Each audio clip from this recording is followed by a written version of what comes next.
panel among the celebratory 50th anniversary of Visual Studies Workshop activities. We're really pleased to be part of that activity, and also welcome to our usual Eastman Museum members. We think this should be an interesting panel for everyone here, and we will have time for questions at the end from the audience. I wanted to start by sort of defining or outlining a little bit of how Jamie and I see Nathan's definition or approach to visual literacy. And then we'll start asking some questions of the panelists, which will probably pick that apart to a degree, but that's what this is for, so that'll be good. So one of Nathan's central concerns was visual literacy, the ability to create meaning and gather information from images, or to read pictures. As an artist and educator, Lyons advocated for making and interpreting photographs as a way to improve visual literacy. If you mastered those skills, he thought, you would be able to understand and navigate contemporary life, which is saturated with pictorial messages. He underscored the importance of photographic sequence, or the order in which photographs are seen, and pointed out that the meaning of an image could change based on what is seen before or after it, and on the viewer's own experiences and associations. Lyons encouraged viewers to look at photographs slowly and carefully, analyzing how details and overall composition work together to suggest meaning. In his photo books, he juxtaposed images to encourage us to think through the interpretation of photographic images and sequences to strengthen our visual literacy. Overall, his work reveals that the meaning of photographs is inherently unstable. Their message is dependent on context and timing. Approaching his photographs with the time and attention he recommended heightens our awareness of the power and possibilities of photography. So with that opening statement, I'd like to draw my co-curator, Jamie Allen, into the conversation to introduce our panelists and start the conversation. Yeah. Thank you again, all of you, for being here today. What a wonderful honor to be here to introduce our panel. I just want to note before I begin that the participation of A.D. Coleman and Ann Tucker was made possible today thanks to the Libson Visiting Artist Fund. We're very grateful for that fund's support and continuing support. And well, let me start on your left. We'll start with Coleman here. So A.D. Coleman is an art critic who began writing about photography in 1968, when the medium's place in the art world was not yet firmly established. So they could debate that probably for eons. He has published columns in the Village Voice, New York Times, the New York Observer, and written articles for Art News and Our Own Paper, among many other periodicals. It's such an honor to be here with you today. Ann Tucker is Curator Emerita of Photography at the Museum of Fine Arts, Houston, and she was a student of Nathan Lyons' first class at the Visual Studies Workshop, then known as the Photographic Studies Workshop. She has curated countless seminal exhibitions, published numerous books. One I'm currently diving into is The Woman's Eye. And I think we can all say that she was a close friend of Nathan's. Tate Shaw is the current director of Visual Studies Workshop. He's an artist, a writer, and a publisher, and Tate also teaches English and Visual Studies for SUNY Brockport. So to help introduce yourselves a little bit to our audience, we wanted to each of you to kind of talk a little bit either about your connection to Nathan or your connection to the kind of founding ideas of visual literacy. So Ann and Tate, can you tell us a little bit more about your connection to Nathan and his ideas of visual literacy? Okay, I want to start. Just hold it. You can just. I just hold it? Yep. It's already turned on. Got it? Okay, no? No? Any? I got a loud voice. Can anybody not hear me? No, you need the microphone. Definitely works. I want to start, first of all, with something that I think is really interesting which are dialogues about not using the term visual literacy. Because visual literacy, that term immediately implies that visual is a subset of literacy, of words, of literature. That we need to come up with new terminology, and there's some interesting people working on that. I want to mention 3 things about the workshop. Since this is the 50th anniversary of the workshop, since Nathan Lyons changed my life, but I want to start first with congratulating Jamie and Lisa on an extraordinary, successful effort to present the work of a complicated man and a complicated body of work. And I think your text and your organization of the exhibition, he would have found a few tweaks.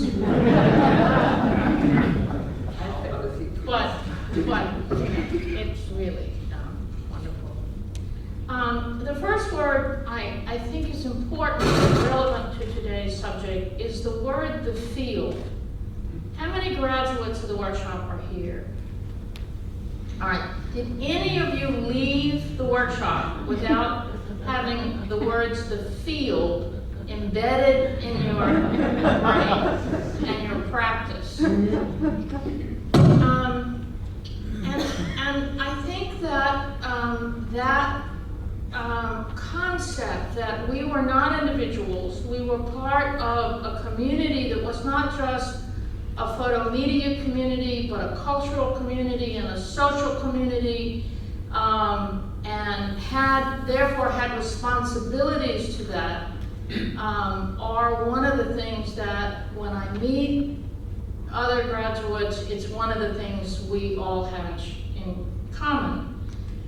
Another, one of the really, I went digging through my files and I found the 4-page proposal that Nathan made to Buffalo to form the Visual Studies Workshop.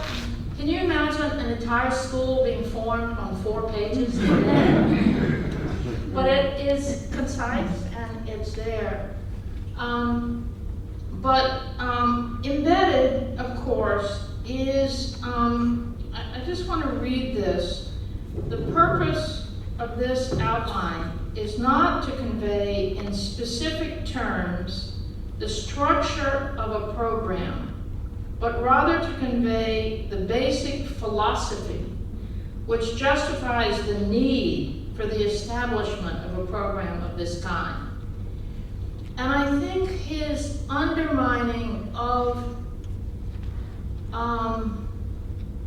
any pressure he may have felt to be specific was endemic in his approach to everything. We did not take classes on how to light a portrait. We did not learn specific things. We had questions that were to be questioned. And there were personal evolutions in what he expected of us. He also said that the camera was like a pencil, a basic tool, and the extensive, I can't even read my own handwriting, of its potential is the form, its basis on the, and he did use verbo-visual vocabulary in dealing with the complex needs of a contemporary society. So he equated visual and verbal in that initial statement to Buffalo. The other thing he talks about in this statement is source material. And he addressed the need for historians to utilize visual sources, not as illustration, but as a primary source material. And I remember in graduate school and seminar, remember there were only 2 of us in that first year. You didn't cut, it wasn't nice to your colleague. Nathan saying over and over again that someday he would be able to lay down a picture and somebody else would lay down a picture in response to his picture, and then he would lay down a picture in response to their picture. And being me, I questioned the practicality of having the necessary picture at hand. Of course, how was I to anticipate the digital age? Maybe he did. We do that now. Somebody sends us a picture and we send them another picture. It's already existing. But what he worked on is sometimes he talked about, and what the workshop was about for him, as I understood it, and as you have presented it, is our responsibility for understanding the meaning in pictures. That what pictures as a source of our culture had to contribute that was not in a verbal manifestation.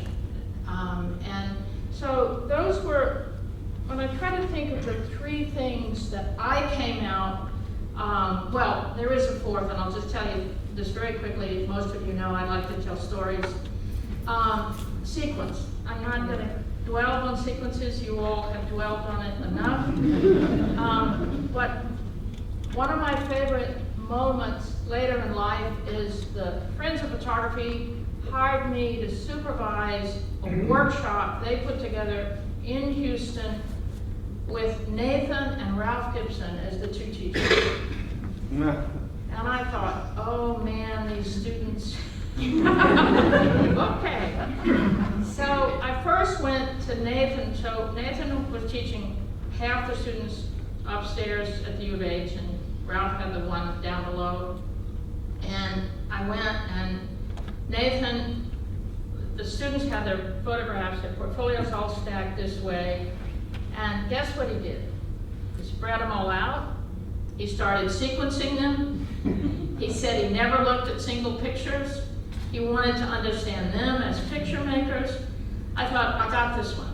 Okay, I know what's going to happen next. I'll go downstairs. And I walk downstairs, and Ralph is going, now this is a great picture. And I thought, okay, good luck. You can get out of this, you know. But I just thought those were the four things that have served me so well in the 50 years I've been in the field. And so I wanted to start with that. So Tate, maybe you want to tell us a little bit about when you met Nathan and how maybe he's influenced your end. Sure. So I actually came to Visual Studies Workshop through Joan Lyons. I wanted to study with her. I read artist books, the critical source book anthology that she published through VSW and others in the mid-'80s. I didn't read it in the mid-'80s. I was a small person in the mid-'80s, but I read it in the '90s after I got out of college. And when you read anything about books, Joan comes up a lot. So I eventually made my way here, and then I learned about Nathan. And I first read the great book, Thomas Dugan's Photography Between Covers, and the interviews, and that piqued my interest. I never thought of Lyons, Nathan's photographs as individuals. I always thought of them in terms of the book, and basically my head's been always around books, so the book has just been central to my thinking around him, and probably central in his work as well. We'll talk about this later, I guess, but the really interesting thing that I learned from Nathan was developed after watching him teach, because I got to shadow him teaching a workshop, but yeah, we'll cover that later. Yeah. The other thing that sticks out for me is really a very simple thing about his not saying one, him being a pretty quiet person, and the visual, verbal connection. It's interesting to just note that he showed rather than told a lot. That's a really interesting thing. Alan, I thought maybe that you could talk about a little bit in what ways were you aware of Nathan's ideas? And I know they're very parallel to some of the same things you were writing in the 60s, 70s, 80s. So how did you get awareness of Nathan and his efforts? This will probably not come as a surprise to anyone, through books. The first book of writings on photography that I read was Photographers on Photography, the anthology he put together while he was here. And then some of the first survey monographs that I saw were is it Vision Expression? The Photo Invitational 63, and several of those other monographs, which were very important to me because it made it really clear. At the time, we're talking the late 1960s, there was really not much photography to be seen in New York City in terms of gallery exhibitions and museum exhibitions. There was really nothing written interesting from a critical standpoint in any of the publications in New York City about photography. And so I had to rely on materials from elsewhere for large part, except for what were in some of the collections of the museums in the city. And those books gave me an excellent sense of the full field of ideas in photography at the time. Much more, I would say, than I did get by going, for example, to the exhibition at the Department of Photography at the Museum of Modern Art. There was much more of a sense of people involved with process experimentation, with multiple image explorations, with various kinds of darkroom experimentation, and with just a whole range of different approaches to the medium.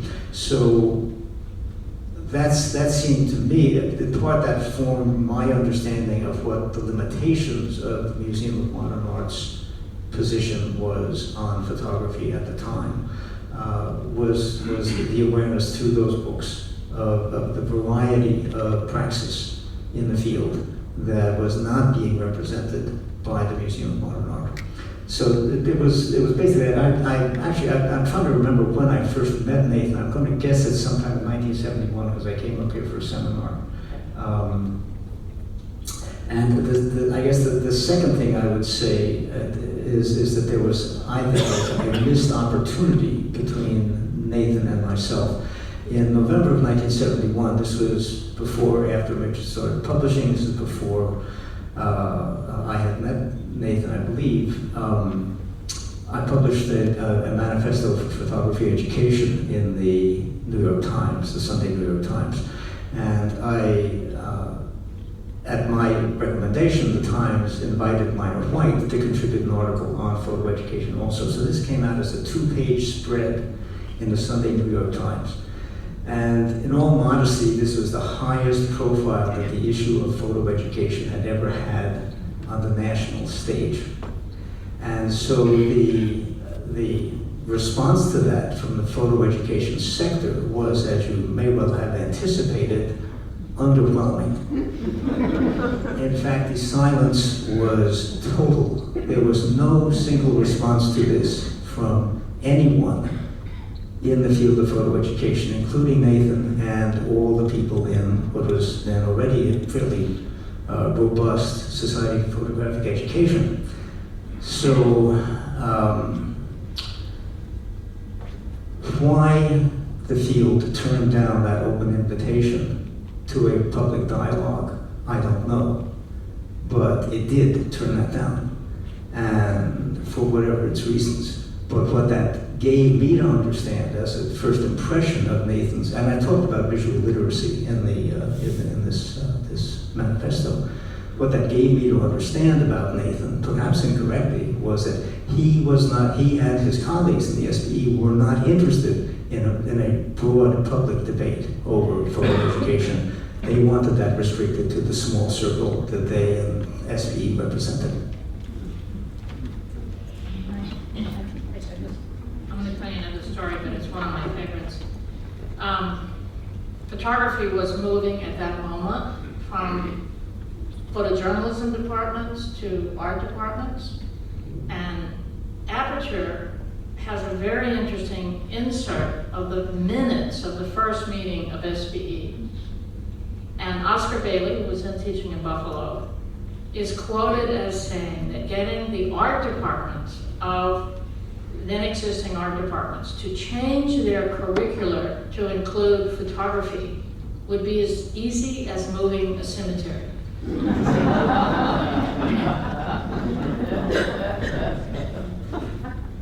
Good metaphor. Well, I think that these have raised a rhetoric. Pick up my I think these are great opening statements, and there's so much to work with here. We had planned to go into photography and language, but I'm really still intrigued by Anne's suggestion that why we feel the need to separate visual literacy from verbal literacy, and especially today when it seems like they're merging to such a degree.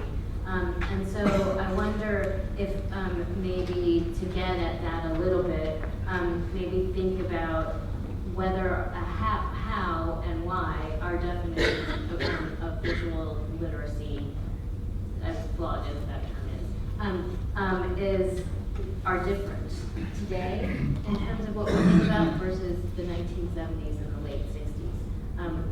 When the idea was first starting to germinate, and people were like Nathan were talking about it, and Alan, and what was the sort of the catalyst for that conversation, and then how has it really evolved over time? Everybody's looking at you, Tate. I'll start in terms of 2019, and I was born until 76, so the 70s were off. But I was just having a conversation with an alum, Harold Coogan. He's studying neuroscience in Buffalo, and I'm really interested in the autonomic responses that you're starting to come out in terms of neuroscientific studies of visual verbal. I heard a great talk by a book artist named Clifton Metter a few years ago. Clifton Metter's a photographer and book artist everybody should know. He's brilliant. He gave a talk on a font that was developed for dyslexics, and it's essentially spatially very heavy at the bottom so that they don't flip the words and the letters as they're reading. And through the process of developing that font, a lot of neuroscience went into understanding visual response versus verbal response in the brain, and those geographies spatially being different locations. So to Anne's point, yeah, I think it is really interesting, and perhaps empirically we're going to start to understand better what those responses are, and that literacy, that notion that language developed out of sound as opposed to sight, but had sight as a key component in terms of reading. There is a different sense now where people are learning visuals as perhaps first response before they learn language. So what Gutenberg took a few centuries before literacy really started to develop on a mass scale. Perhaps we're at that stage technologically where it will start to develop more rapidly in terms of that kind of development. So it's fascinating that you're probably right. There is a problem in seeing it as an extension of sound. Nathan would talk about pictographic language, right? And he started in that essence looking at those picture languages before it morphed into oral, sound-based language sense. So yeah, we're at an interesting time right now. I decided another enemy of photography is the concept that the eye is a camera. It's not. The light goes straight through to the brain. There is some fascinating research being done in Houston, and I'm trying to wade my way through a 50-page medical paper, which requires several dictionaries. But as I am understanding, they did a test in the Menil Museum where they put electromagnetic on people. They queried them extensively about their sophistication in art. When they came in the gallery, there was a blank wall for them to look at the blank wall, for them to get a read of just no sort of non-stimulation. And if I am understanding correctly, people who were not sophisticated in art processed what they saw in a different part of the brain than people who declared themselves to be sophisticated in art. Now, on my list of to-do things is I really want to, after I've thoroughly read this paper, get in touch, since they're in museum, with the person who wrote it, because if I'm understanding that correctly, that means where they processed it morphed. Because we all started at that non-sophisticated. If I'm, that seems, but it also, at 20 years, 50 years of looking, standing next to people and looking at pictures, the idea that we see the same thing is just ridiculous. And I'll cite an instance when I was, many of you may know Eve Sonnen's early work from the 70s, where she had 2 black and white and 2 color photographs, 50mm camera, 35mm camera, photographed in the same spot. And this particular Sonneman that we're looking at had a black man in a bathing suit standing dead center, but since she was click, click, put this camera down, click, click, the people behind him moved. Of course, 35mm versus 50mm. You all get the differences that she's setting up. And the man next to me said, why would they exhibit 4 identical photographs? And that's where the training, that's where our responsibilities of training people to see come in, is questioning them, to look, to see, and then where Nathan would have put it is, what does that mean? Not just that you saw it differently, but what are the signifiers? What are the cultural signs? What are, and then is there another picture next to it on the wall? And et cetera, et cetera, et cetera. Maybe we should put a bit of historical context here. The term visual literacy really originates or becomes permeating in our environment in 1969 when John Deebs, who is the coordinator of visual learning at Eastman Kodak right here in Rochester, publishes a book called Visual Literacy.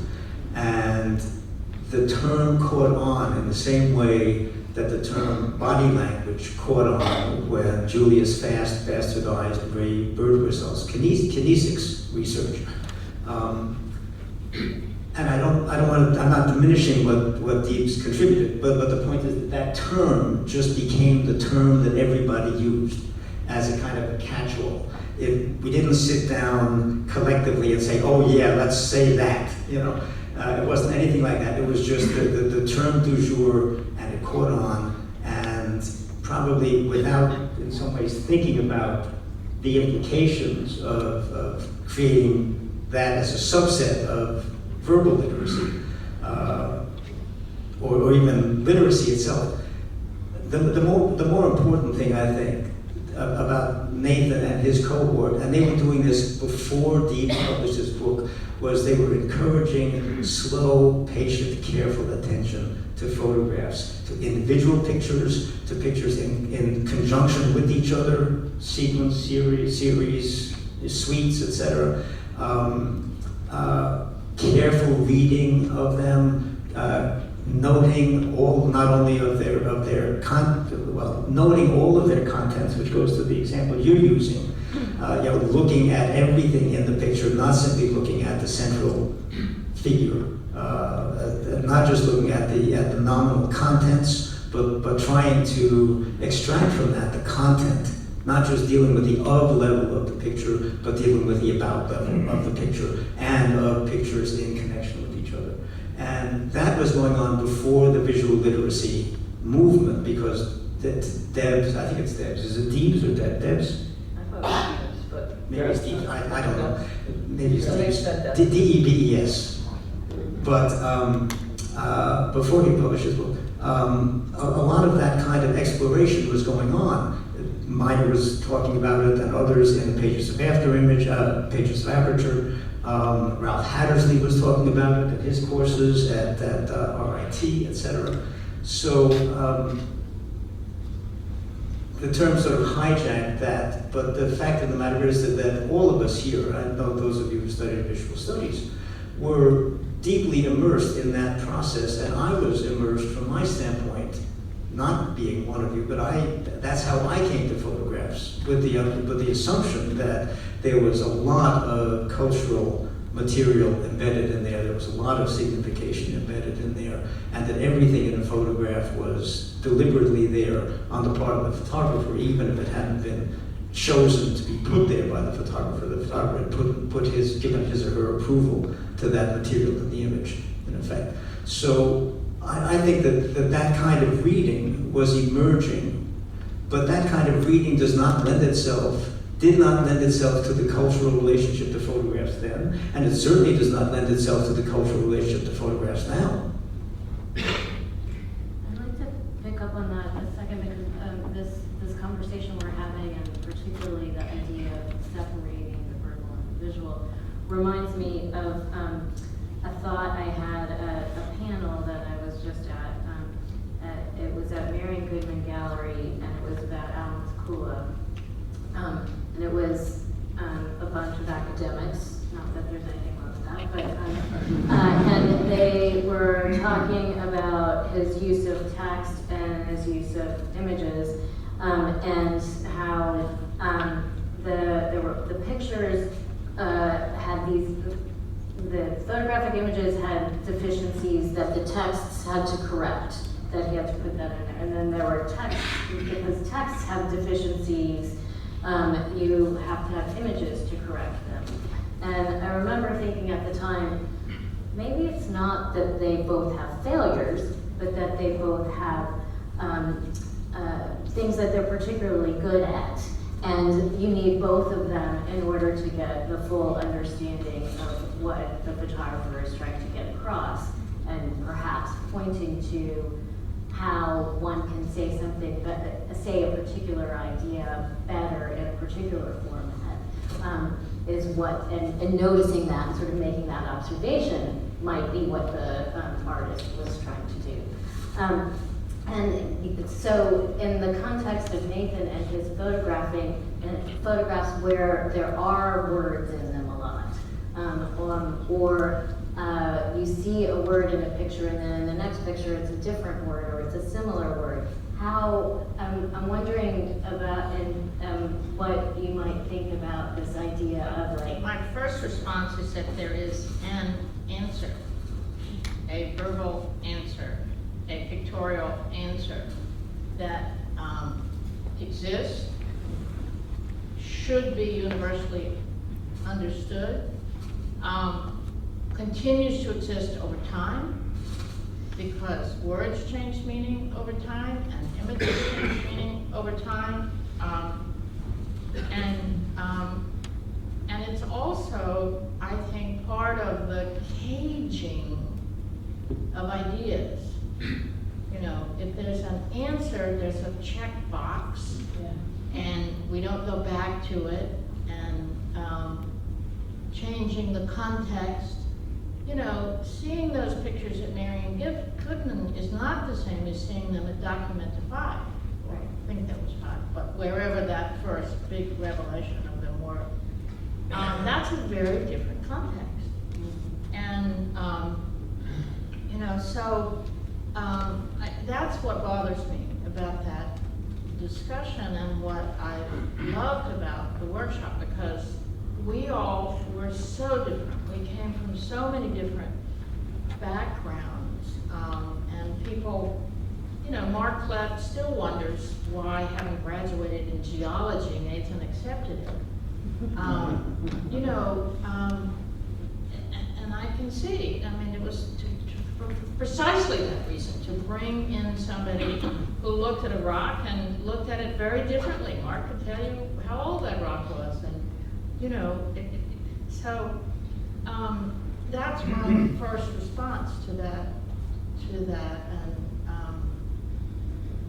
anyway. Well, I, in terms of the text within Nathan's images, I thought about this a bit. And looked at trying to come up with a sense of a kind of spectrum to look at works that deal with straight text all the way to straight images, and where Lyons' works fall in the middle, where he's embedding text within the image. And it's really fascinating because he's kind of is dead in the middle, and there's signification going on in those works, but it's in the text is usually in dialogue with other elements of the photo, and as Anne says, with the next photo and the photo before and so forth. Something that came to mind as you were talking to Anne was that Alex Sweetman quote in the first issue of After Image, everything overlaps, there are no edges, which is probably a paraphrase of something Nathan said, or something Nathan said that Alex quoted and didn't attribute it or something. But that idea, Nathan being a curator and a photographer and a writer somewhat, and bringing all those together, and then going back to what you said, Alan, too, about the idea of earlier, about the idea of Nathan showing a wide spectrum of work, and understanding that there was a lot of different voices. That to me is very much what he was trying to do with those texts, is try to bring in all these other voices beyond just his own. Almost, I don't know if it's documented that well, but the idea of Whitman, Walt Whitman's Leaves of Grass, being something of an influence, I think, around the larger project of notations, and then the other books following, and that voice of America, or that voice of many being the body that comes out is really, I think, where that embedding quality is. He was trying to embed other voices within the larger body of the work. It's fascinating. I like that idea that as a student you're learning from each other, and that each individual is bringing their own understanding, their own background, their own history to an image, and that then you might share that with somebody else, and then you have maybe some of Mark's geology knowledge. I'm sure that I definitely don't, but did that play a role in how you made them taught photography at VSW? Was that part of, were the discussions around, what do you see, what do you see, what do you see? How did that play out in his teaching? Well, it was unavoidable. Come on, I was a kid from the Deep South. I was a kid from the Deep South. The North was still a puzzle to me, and God knows I was a puzzle to them.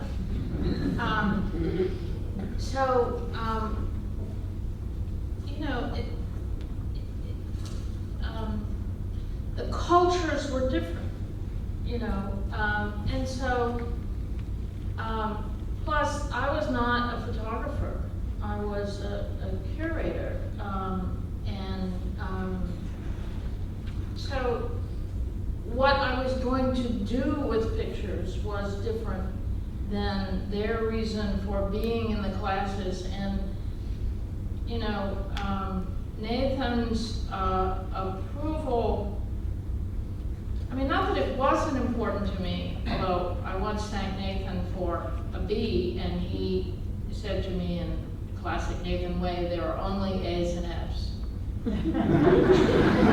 No answer. But I don't know, I was to strive for F or A. So, we were coming at it, from, and that was true. You had Jim Borkman, God love him, who was the most precise individual, down to the mustache, to people with bright fuzzy red hair and a ponytail. It was this really wonderful amalphus of of people. And I think that mix was always part of the, what made it work. And, you know, Nathan pushing us to question, was inherent in the group of people he put together.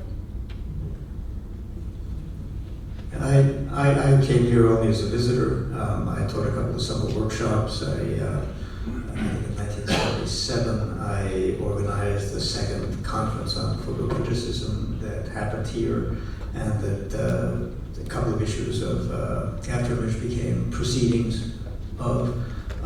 But during that period, I was on the circuit. There was then a kind of a lecture circuit around the country, even into Canada, for those of us who were not teaching. Most of the people on that circuit were not teaching full time any place, and so I did a lot of traveling around to departments all over the country. And one of the things that impressed me about visual studies, just overall, the students, Nathan, Joan, the other faculty here, was the clear sense that this was work fit for grown people.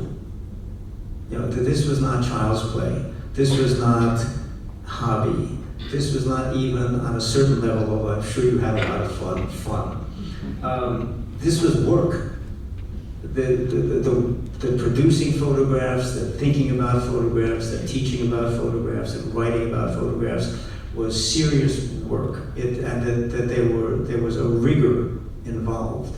And I don't want to say that visual studies was the only school in the country where that was true, because it wasn't. But it was certainly one of those places where you felt that when you walked in the door. For me, as an outsider, to the organization, to the institution. And at the same time, it was not, it was unconstrained work, if that makes some kind of sense. That there were no edges, right? That there were no fixed answers that you were expected to learn. That it was on some level an ongoing experiment. And that was an exciting environment to participate in the ways that I did, and I'm sure it must have been very exciting to be here full time.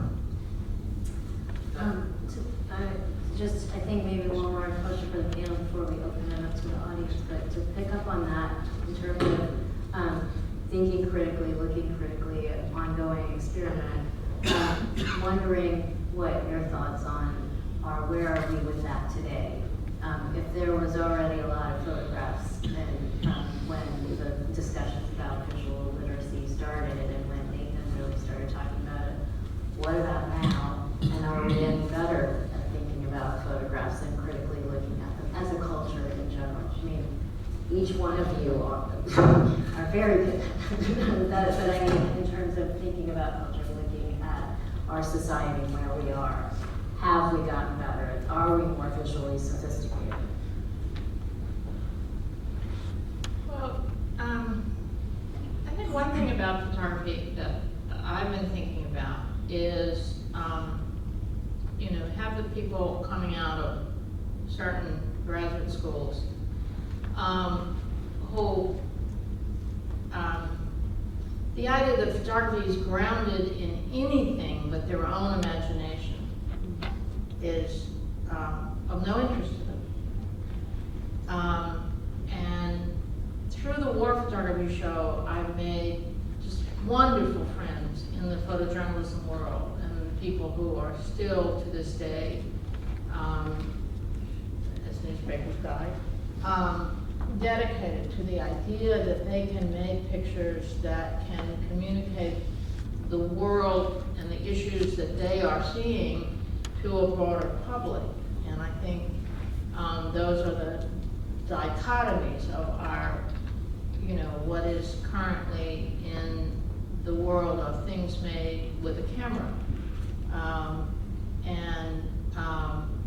Not even to mention things made in the computer and never existing anywhere.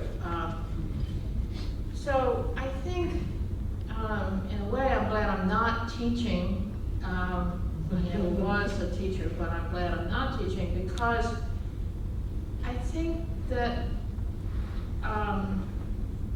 someone coming to you and wanting to know, and it's part of the problem of selling photography programs to parents, they want to know where their kid is going to end up at the end of this program. And we shouldn't have an answer to that. But that's not what you tell the parents if you want them to lay down in tuition. But it is true of the field. I mean, if these kids are really good, they're going to take us somewhere we don't even know to tell them they might go there. And they're going to take it to a new place if they're really good. And so, you know, it's so, you know, that my first published, well, after The Woman's Eye, my first published essay was about people who made straight photographs and manipulated photographs, right? We had the field so cleanly divided into these two processes, you know. They were the you know, and what I think John Tarkovsky's only truly stupid exhibition was Mirrors and Windows, where he actually put the straight guys in white frames and the manipulated guys in black frames. Which, when Van Deer and Coe took that show at San Francisco, to John's horror, the band mixed them all up. You know, but it was so simple then. You know, that discussion was so simple. You know, and at the very early part, you actually still put in under the picture what camera you used, as though that was significant. And film. Even sometimes even developer and paper. You know, as though that was significant. And so I think the burden of process has been a burden for photography from the very beginning. You know, this whole thing of the camera and the eye being together, it's linking the camera and its critical contribution to the outcome has been a problem in all of our discussions of photography since its invention.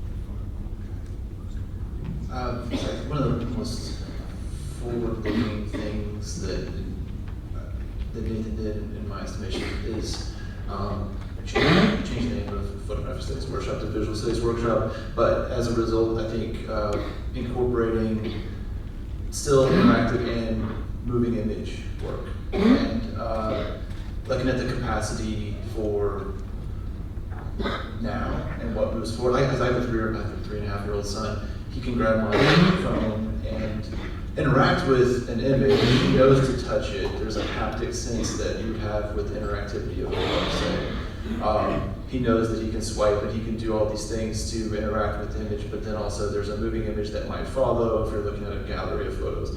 There's that forward thinking sense that Nathan had, that, we have to look at all these things. We have to look at the still, we have to look at the depth that you can find in a static thing. And you have to look at what you do when you interact with an image in the context of a book, say, or what you do when you're dealing with a moving image. It's all different. Concepts overlap. There's subjects that can overlap, but the mediums are going to speak differently. That's essentially what I see happening more and more now with objects that are technological and developing these facilities, capacities. So I mean, I hope that the more visual literacy, if we want to call it that, moves forward, because again, like pre-oral or like my kid was doing this when he was 7 months old or 8 months old. He just knew. Obviously, like kind of an intuitiveness, but there's a kind of pre-oral language, pre-language sense that visuals are more integrated in life. That could be both great and terrible. So there's an immersion that we're still existing within. That's a whole other thing about media literacy that is a totally different conversation, but often has to happen at the same time. And so. Yeah.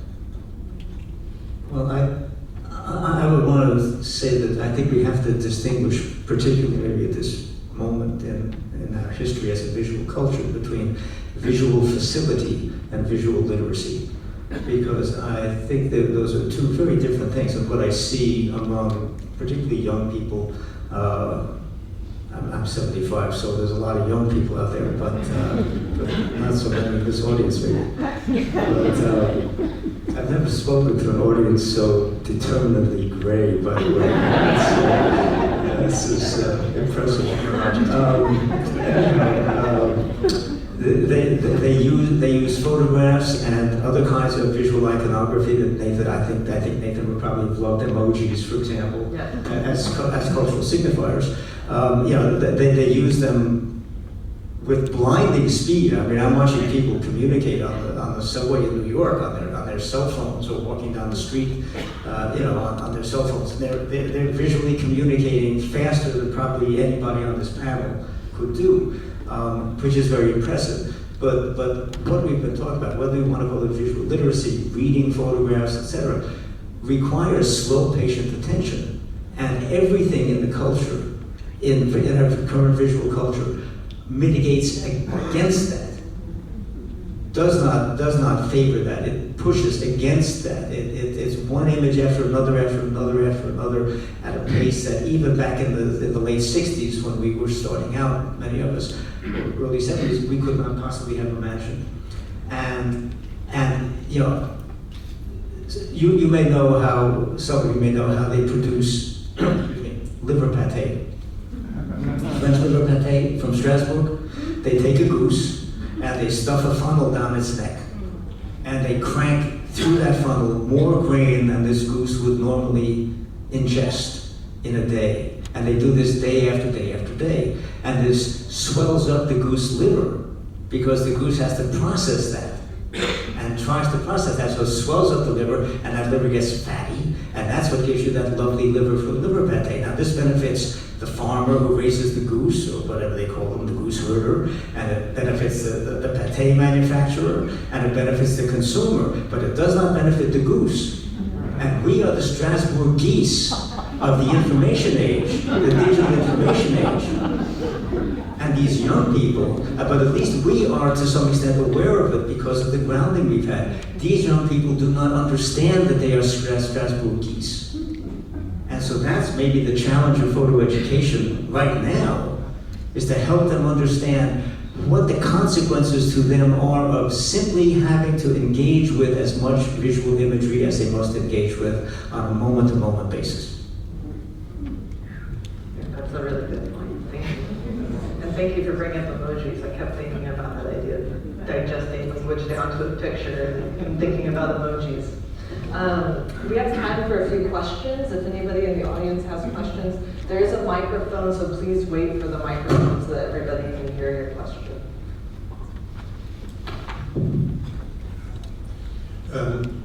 As I was looking at Nathan's exhibition, there was something that struck me, the title, In the Pursuit of Magic, and it took me back to René Magritte, Ceci n'est pas une pipe. Now, I'm not certain whether people understand the translation of pip, but in French, it's a blague, it's a joke.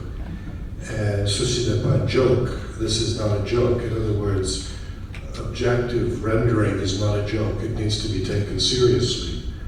The other translation for pip, which is also related to the pipe, is the understanding that the pipe is not a blowjob, which is a direct translation from the French. What I'm intrigued with is, as I look at Nathan's work, there is a very subtle connection to people like Hannah Hawke. The lineage goes back quite far. It doesn't start or stop in the early 60s or the late 2090s. That what we're looking at is the struggle to understand the relationship between original experience, objective rendering, and the implications that result from that. I'm wondering if the panel could reflect a little bit on Nathan's insight that he offers between the relationship between objective rendering and philosophical implication.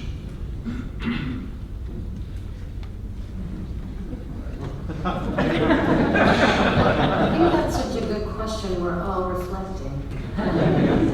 Well, I think that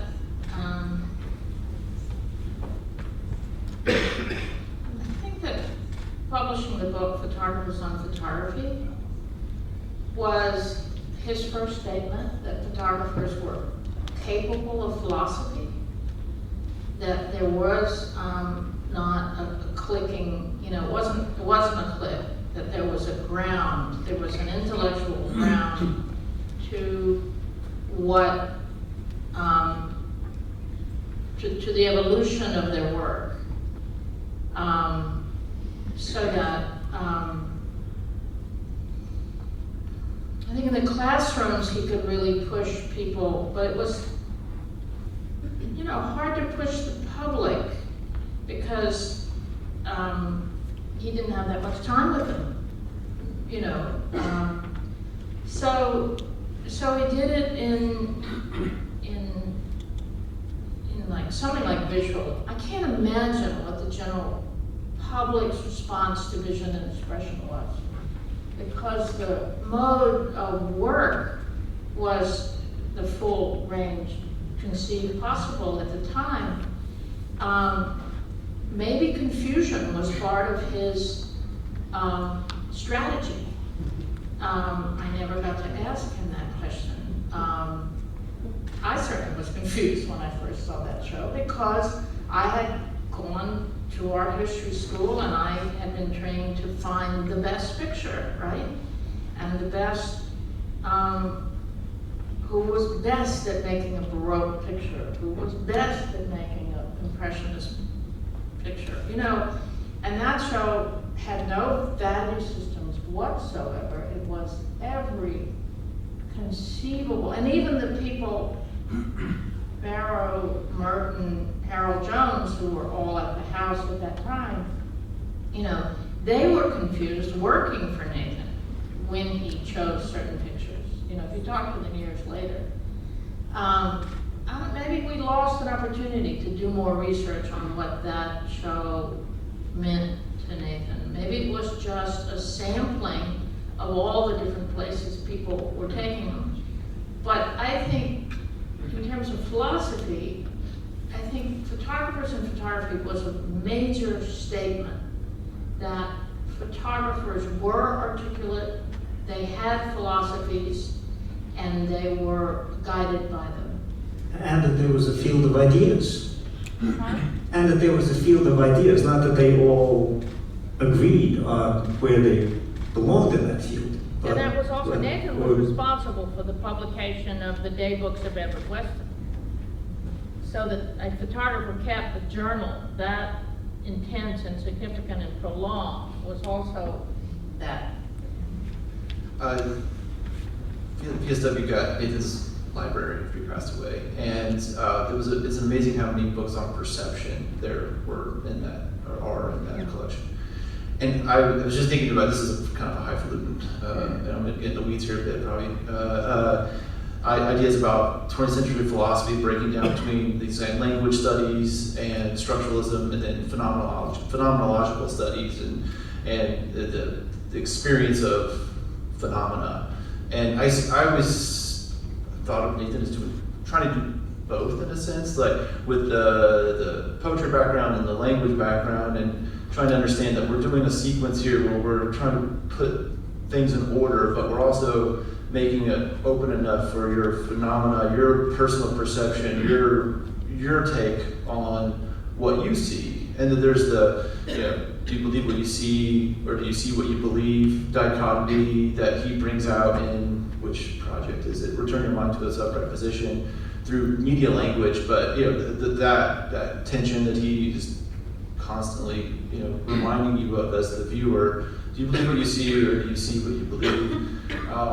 I think that really echoes essentially what you're asking. Yeah. I think I just add that I think that the limit of the work, which I'm not saying this in any kind of negative sense, is that in order to understand what Nathan was doing in his pictures, you have to, in a sense, be educated in the way that Nathan wanted people to become educated to read his pictures.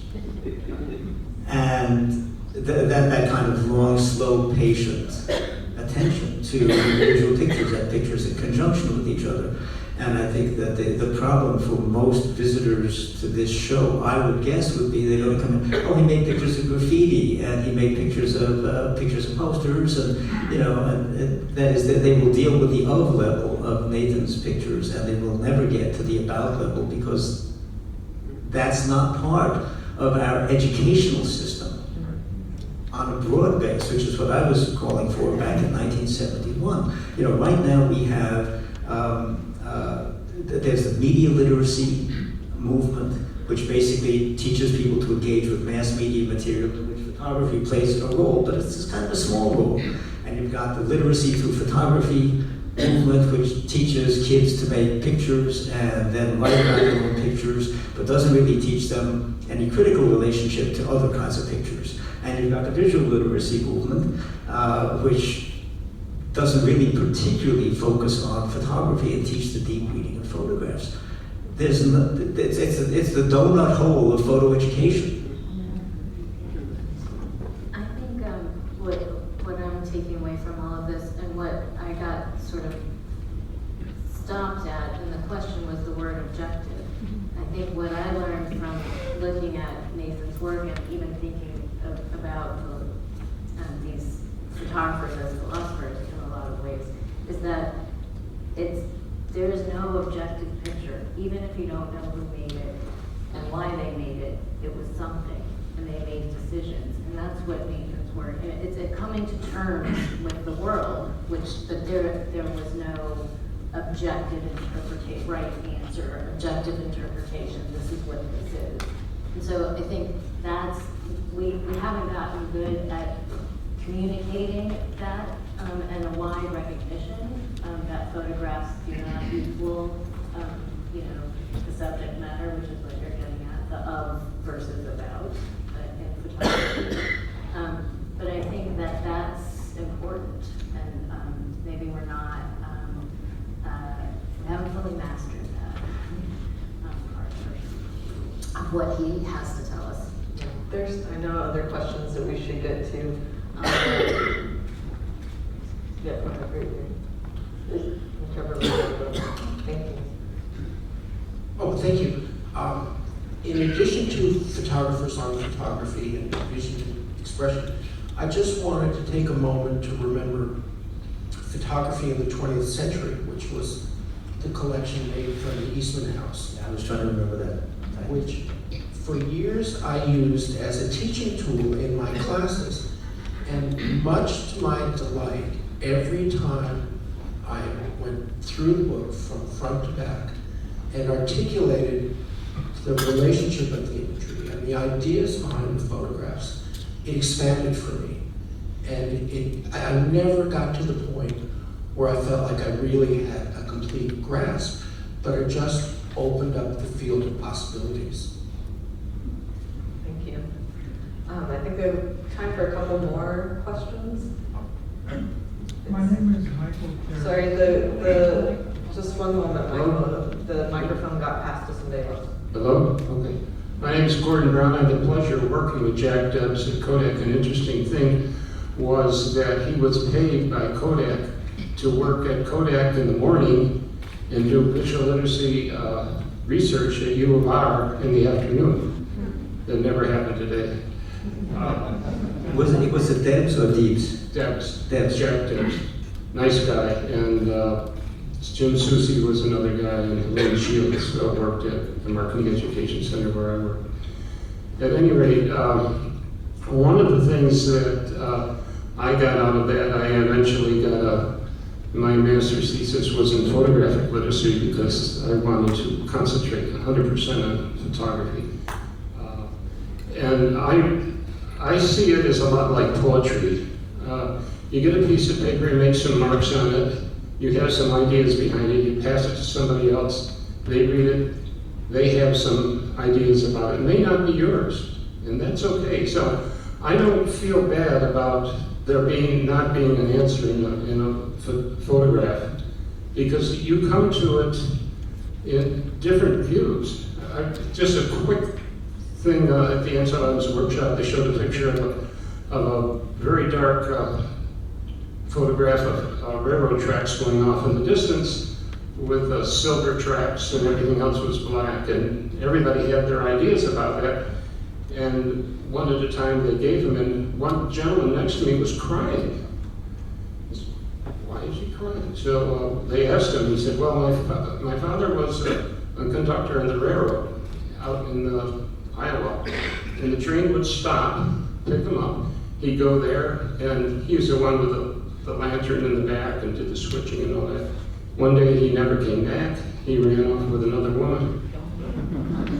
And so when I see that, I just see my father going off in the distance. So you take the person next to you who was a railroad man or who wasn't, it's totally different. So I don't feel bad about that. I think the mystery of it is kind of nice. At least you get something.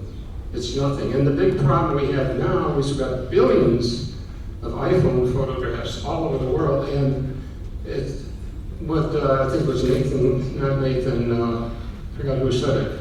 It's a photograph, but what else is it?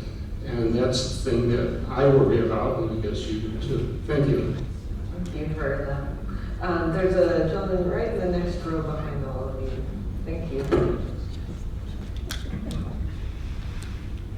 My name is Michael Curators, and I know Nathan Lyons essentially for my whole photographic life, and for most of his life, from a social point of view, from an economic point of view, and the help that he has given to me in direction of helping me set up a photography program at SUNY Geneseo, which I just left after teaching there for 66 years. And I'm looking at what I believe are familiar faces. Some of you who used to come in and sit down, and we would have open discussions. And I was there because my wife didn't know how to drive a car, and I used to drive her up to one of the colleges in the neighborhood, and then I would sit in on Nathan Lyons' classes and got just unbelievable feedback from the class, from watching the students. In fact, if memory is correct, one or two of you may be responsible for me being in the collection here.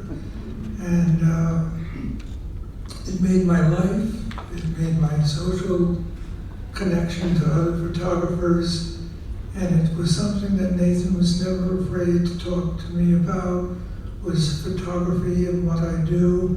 And in one particular instance, we were photographing from, essentially, we drove up in the same car, we got out, we photographed, and he talked to me when they finished about how different we were in approaching the same objects.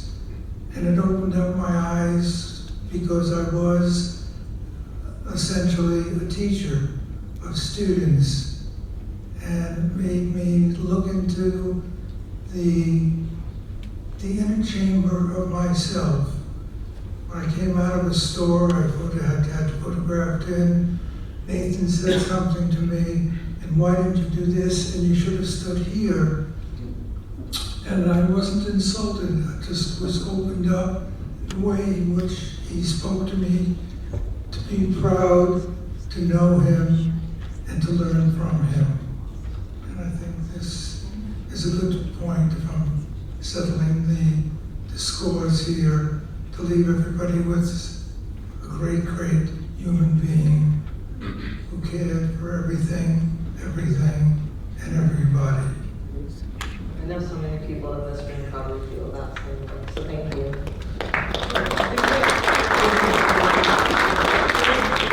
One more question. There's a gentleman in the back in the blue shirt that's been waiting very patiently.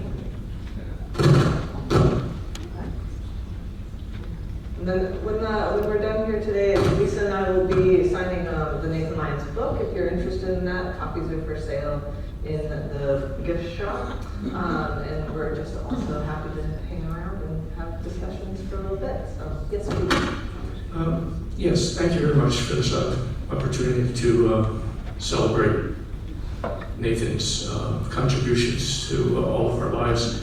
Follow up a little on the last gentleman's conversation. I found, I was in the first class of the visual studies workshop.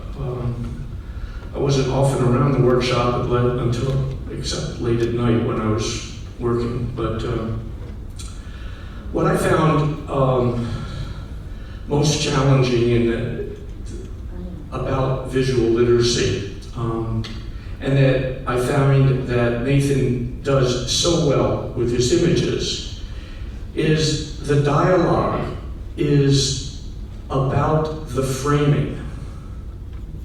It's about the conversation that goes beyond the subject because of the way it's framed.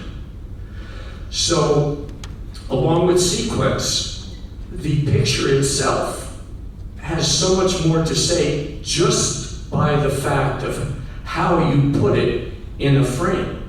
I've spent my whole life trying to understand how to take a picture because there are 1,000 things at play when you isolate your world in a frame. So I thank Nathan for inspiring me to attempt to get good at that. But he certainly does, in his body of work, exemplify storytelling by the use of his framing. Any last thoughts from the panel? No? Thank you all for coming.